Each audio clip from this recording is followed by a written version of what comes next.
I grew up in Pakistan, playing cricket, basketball, unch neech, and pittu gol garam with my brother, Mohammed.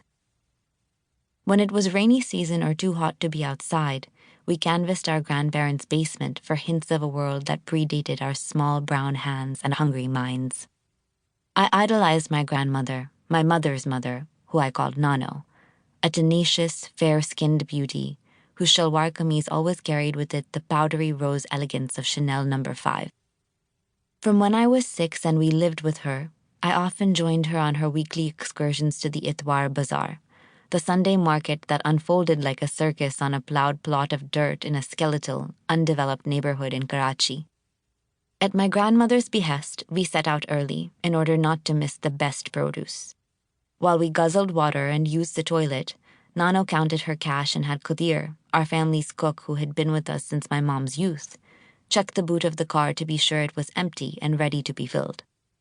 Nano ruled the house, our small staff, a member of which delivered us to the market in our Honda Accord, bedazzled with its Italian Momo rainbow steering wheel cover, and our days, particularly in those in-between years when my mom was building her business. Nano was a second mother to me, and it was more than obvious that her prowess in the kitchen was connected to her confidence in the world. Before we made our way through the rows of stalls, vegetables on one side, fruit on the other, the mazdoors would line up, chests puffed out, shoulders back to imply strength and stamina. In Urdu, a mazdoor is a young boy, probably homeless, possibly orphaned, certainly too poor to attend school, who works as a porter and makes money carrying groceries for wealthier patrons at the market. Past the mazdoors, the farmers sold their produce: lokat, jaman, lychee, chiku, small sweet green sultana grapes, yams, gourds, arvi, and ruby red carrots. The pungent fragrance, a saccharine crushed guava underfoot, wilting greens, the rank, damp shirts of farmers who awoke before dawn to haul their loads to town, potatoes with a film of dusty, dried soil still clinging to them, made for an intoxicating perfume, at once bodily and of the earth. I was supposed to dread these market runs, as all children and most adults did, but secretly I loved them. I followed my grandmother, sometimes pressed right up against her damp, silk-draped frame, her sweet signature scent still discernible amid the odoriferous hubbub, as she perused the bright stalls, surveying what she planned to purchase, sweat forming rivulets between her shoulder blades and at her temples, which, like all the other matrons, she dabbed with the corner of her dupatta. "Who has the greenest beans? The snappiest okra? The onions have to be large, but not too large, because those ones are the sweetest."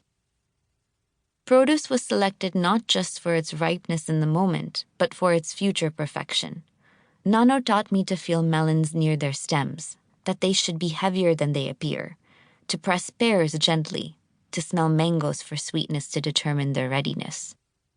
Then came her masterful bargaining. First, mild interest, then an ambivalent, "How much?" No matter what price the vendor told her, it was always too much. 50 rupees! She scoffed with a fiend horror. "Your friend there just offered me the very same dates for 40 rupees.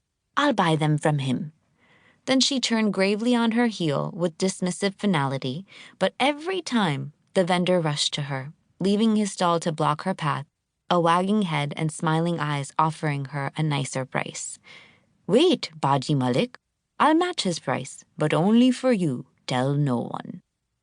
And she'd give a barely perceptible nod to confirm her approval. At the market, my glamorous Nano was notorious and revered, and from her I learned how to shop, to select, to haggle, in that drenched tent, that humid carnival of perishables.